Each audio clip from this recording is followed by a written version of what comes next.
Detective Pikachu was good. To start this out, I'm a modest Pokemon fan. I play the games consistently, used to watch the anime obsessively, basically the typical 90s kid experience with the franchise. Keeping that in mind, I think it's only fair that I attempt to step back and let you know that Detective Pikachu is much less likely to work for you if you don't already have some foothold in the Pokemon franchise. It makes a bit of an effort to exposit just enough about the Pokemon world that you won't be completely lost as to plot points, but if this movie made me realize anything, it's just how difficult to adjust and or take seriously a lot of basic lore and mechanics of Pokemon are if you haven't been inundated with them from childhood. That's basically all a long way of saying you're really rolling the dice on this one if you're not already a Pokemon fan. But ultimately, if you twist my arm, I do still recommend it to just about everyone. I had a really good time with Detective Pikachu. It's a well-paced and structured, visually dynamic, vaguely risque, but ultimately child-appropriate adventure mystery. If you're already a fan, there's a lot of Easter eggs and nods, including subtle hints that this movie might take place in pre-existing Pokemon continuities, which I don't think any of us saw coming. And of course, the spectacle of seeing Pokemon come to life is practically worth the price of admission alone. Even after all the trailers, I have multiple moments watching this film where it just warms my jellies to see Pokemon integrated into a live-action environment. There was never a moment when one of the Pokemon didn't look like part of the world, even if the renders themselves weren't always 100% perfect, which given that they went all out in keeping the designs as faithfully over the top as possible is quite a feat.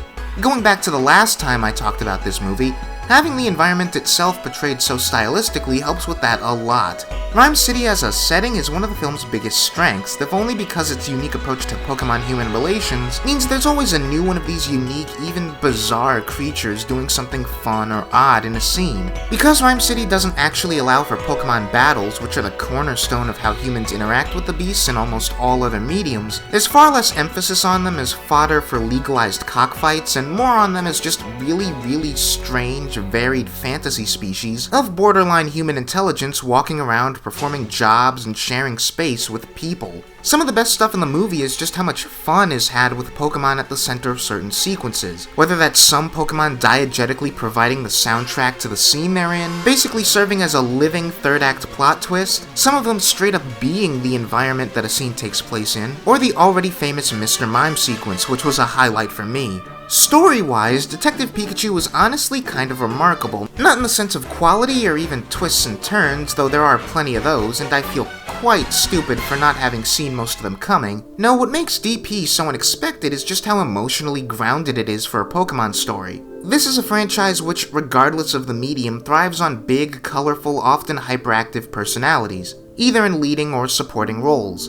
Tim Goodman, by contrast, is a very grounded, normal dude, and the movie basically opens with his very real-feeling reaction to the news of his dead father. It's an incredibly melancholy and down-to-earth note to start a Pokemon story on, and in truth, that vibe runs under the whole movie. Don't get me wrong, there is a lot of laughs and fun to be had with this picture, and a fair share of over-the-top or straight-up goofy characters and plot elements to keep the little ones entertained. But Tim and his emotional journey regarding his daddy issues and the deep sense of personal loneliness that results therefrom is what, if anything, gives the narrative its more mature edge. It also gives Justice Smith a human and relatively nuanced part to play, and the guy gets to show off some decent acting chops.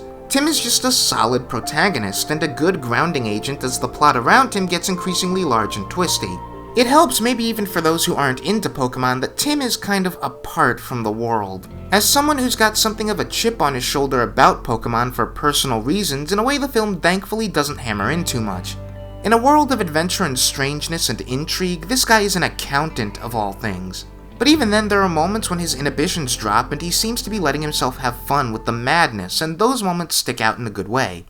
The biggest human character outside of Tim is Lucy, who's fun. She's the over-the-top amateur detective type who's looking for a chance to break the big scoop, and while there is a bit of romantic tension between her and Tim that feels a bit forced, they avoid a lot of cliches and she never feels like just the love interest. We also have Ken Watanabe and Bill Nighy of all people in, let's just call them interesting, smaller roles, which the two effectively throw themselves into. The action, along with Henry Jacquin's musical score, is what I'd call serviceably creative. Each sequence is different and decently tense and fun, but not necessarily something that's gonna stick with the average moviegoer after leaving the theater. The score, for anyone familiar with the game, sounds exactly what you might imagine when I say Pokemon on Adventure Noir, and I quite like most of the tracks. The chiptune-esque flourishes add some extra flavor to all of the pieces. And really, that's basically where I land on the whole film. I have almost nothing in the way of major complaints, nothing had me rolling my eyes or losing my interest, but in writing and listening to this, it doesn't really sound like a rave, does it? As noted, I seem to be an exception as far as not calling certain twists, or in one case, calling it way in advance of the movie and then forgetting that I called it. Some developments around the end of Act 2 come off a bit contrived. I do wish they'd leaned a little harder into the detective style and genre elements, as those kinda lessen in the second half. But overall, I found this to be a real solid family blockbuster. When a moment wanted to be funny, I laughed. When a moment wanted to be fun and tense, I was excited. And when a moment wanted to tug at my heartstrings, I surprisingly found myself getting a little feelsy. It's a good time, potentially a great one if you're already into the IP. It's got great production design, solid performances, and enough decent gags and engaging sequences to be worth the price of admission. Really, it speaks volume to the quality of other video game adaptations that all this movie had to be in order to break the quote-unquote curse was mostly pretty good, and it's definitely that. But what about you guys? If any of you have seen the movie, then feel free to voice in the comments how you felt about it.